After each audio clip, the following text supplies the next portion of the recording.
Hey guys, welcome back to a video, and today I'm going to show you guys my top 10 PlayStation 1 games. Kind of. Okay, so basically in the community I've been seeing a lot of top 10 PlayStation games, VR responses to Retro B8s, who I discovered last night. Watched his original video, nice selection titles there, agreed with a lot of them. A lot of titles people have been shown as well I've never heard of or even played. So it made me realize as well, looking at my collection, like how little PlayStation 1 games I actually had. But think about it, it was my parents buying them. I was like in comprehensive school, like year 7 kind of thing, I think. Yeah, and I'm not exactly happy with my top 10 because I don't know, I'm finding it really hard to do a top 10. I can't find all my games, which I guess doesn't matter because you don't have to show them physically, but I kind of wanted to show you guys some of my favorite games that I've got here now. So this is gonna be kind of a little bit of a mixture, and I wanted to include a lot more than just 10 titles because there's so many good games. But I wanted to be a bit different as well. So, kind of top 10. A lot of these will be my top 10, but games I really enjoyed as well that I would replace if you ask me this question next week and I can find my other physical copies. So, uh, and of course, the PlayStation t-shirt is ideal for this kind of video. Don't know why, but let's get Barney Rubble in the picture there. There you go, Barney, you can stay there. Okay, so I just want to give some honourable mentions first, and to be honest, one of these games should definitely be in the top 10, I think.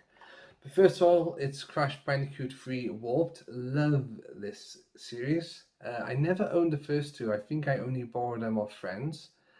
There's a lot of great games I could have included maybe in this top 10, like Spyro, Croc. I enjoyed Croc, that was great. Crash Bandicoots. And I love the HD trilogy they brought out for this on PlayStation 4. Love that a bit. And what's the fourth one? Or the fifth one? The time one. What's it called? Oh man, blank.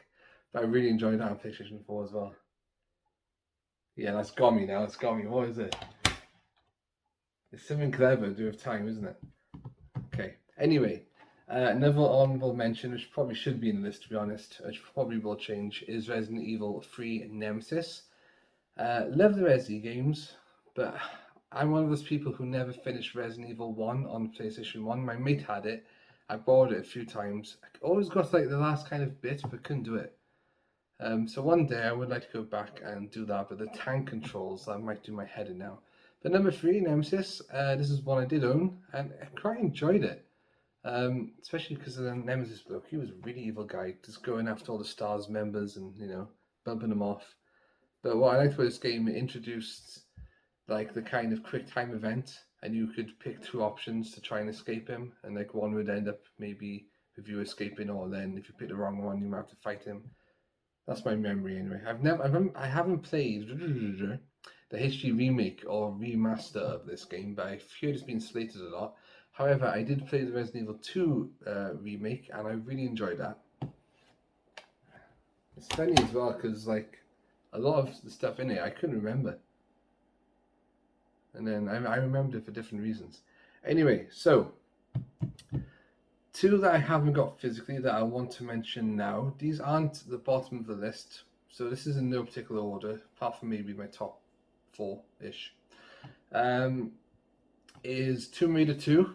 I know I've definitely got that on the physical disc somewhere, and that was one I really, really loved. I think out of all the Tomb Raider games, that was the niche. The niche? What am I trying to say? It was awesome. It was the creme de la creme, in my opinion. Absolutely loved it. So, another one I haven't got physically, because I don't own this one. I used to borrow this one off friends, is Metal Gear Solid. Absolutely loved that game. It was so creative. And I loved like the Psycho Mantis fight when you had to plug your control pad into the second player port, and then you couldn't like read your mind or what moves you're going to do. And like you would comment on your memory card as well if you had certain games saved on there, like oh, it's like football and stuff like this, and just a game like that had never happened before. So that was pretty Awesome. And of course, you could go on about that game all day. There's plenty more to say about it. Okay, so because I couldn't find Dino Crisis, I've had to include Dino Crisis 2. I can't remember which one I enjoyed more. So this is kind of like number 8-ish now. So we've got 8 games I have to show you. But yeah, it's basically Resident Evil with dinosaurs. So as soon as I saw it, I was like, yeah, it's a must. If you like dinosaurs, you like Resident Evil, then Dino Crisis is for you. I'm going to say probably the first one was better. I can't remember. Where's the third Dino Crisis? Someone let me know in the comments below. That'd be quite cool. Okay, so number 7, Fear Effect. Absolutely love this game. They had a sequel. I can't remember an awful lot about it, but it was really cool. One of those double-sided. I like had several discs. I can't remember, some kind of like, you played like between like 3 detectives, I think, trying to unravel some kind of mystery. There's like voodoo involved. Familiar place in another time. 3 self-motivated and ruthless mercenaries conspire to track down a young runaway and ransom her off to her father. Okay. Yeah, there's a lot of cool things in this that I didn't expect, that I've never experienced before. This needs a dusting.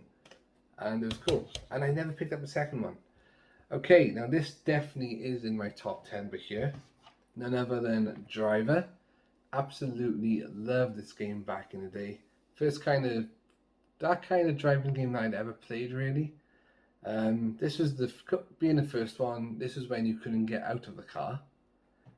So all the missions took place in the car, getting from A to B pretty much.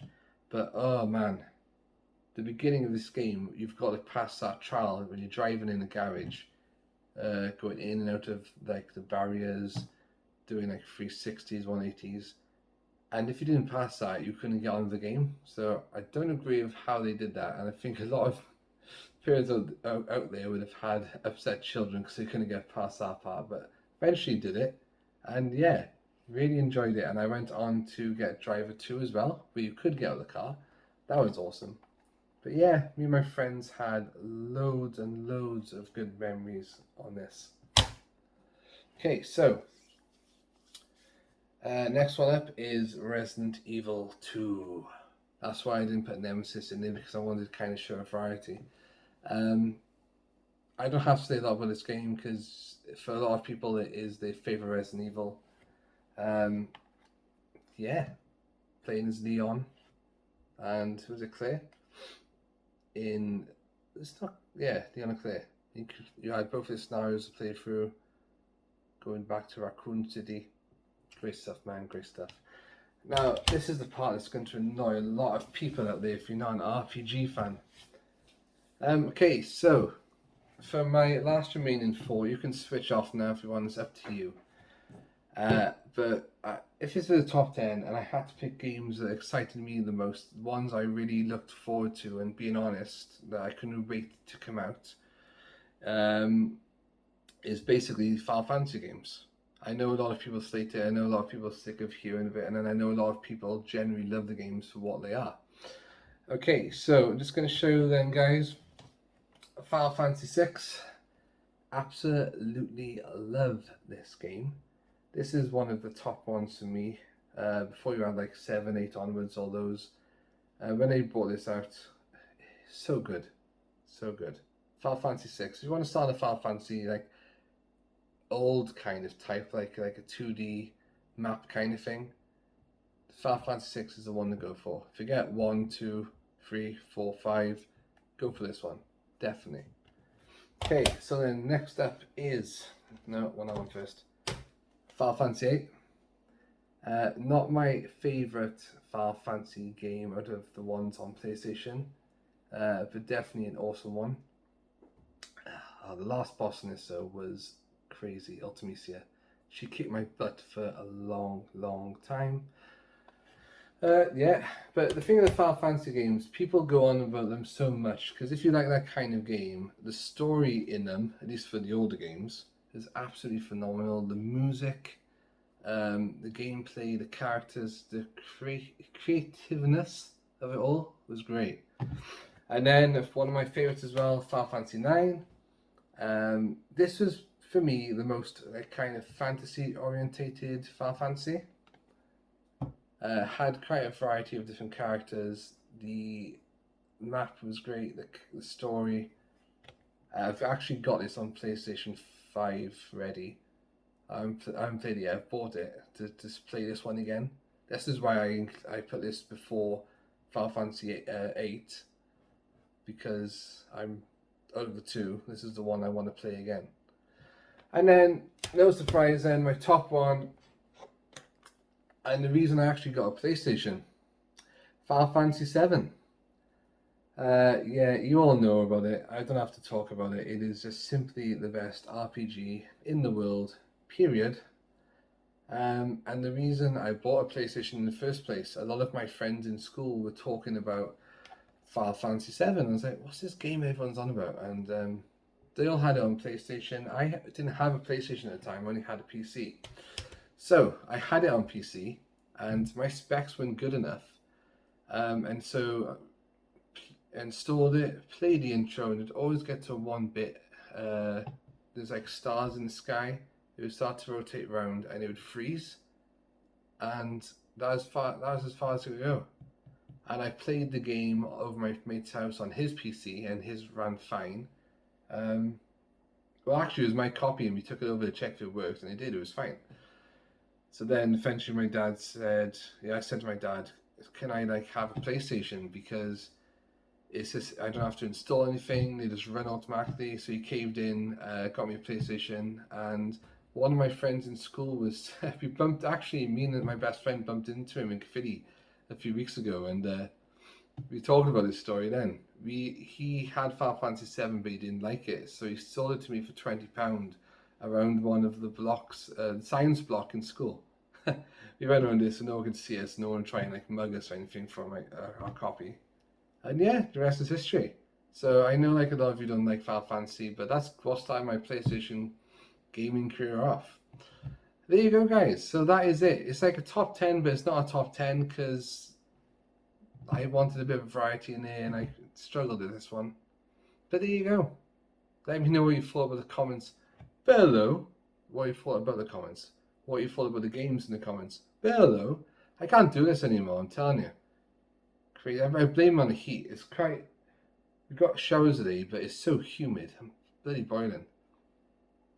Anyway, enough said. I think I'm going to go and film my PlayStation 1 collection now. Why not? Then you can all go in the comments and tell me how wrong my list is. There might be some you like. And you can go onto my PlayStation 1 collection when that's out and tell me which ones I should have included. So obviously not in physical copies there was Tomb Raider 2 and Metal Gear Solid. Right then, guys, thank you for watching. Cheers Retro B8s for putting this topic together, because everyone's doing these videos. On a Retro Tip posted his last night, so I'm going to watch that later on. Right guys, and as ever, boom, see you soon.